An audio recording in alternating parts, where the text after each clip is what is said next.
मैं इस हुकूमत को गिराना चाहता हूँ, तो इसलिए मुझे मुल्क में करप्शन करना होगा, चोरी डकैती और मुल्क में खौफ का माहौल फैलाना होगा, ताकि हवाओं का भरोसा इस हुकूमत से टूट जाए और मैं अपने मकसद से कामयाब हो जाऊँ।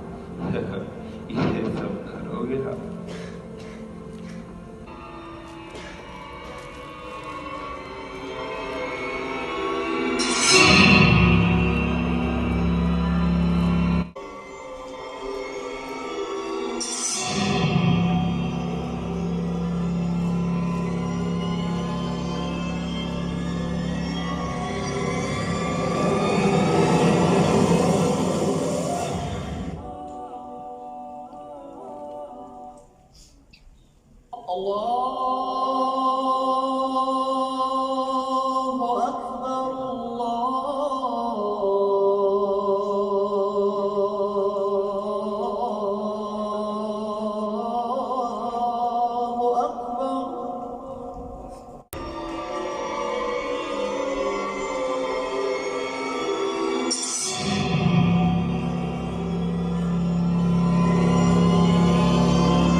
Geeshtaru nuqtini ahwalan sarbugi hatra.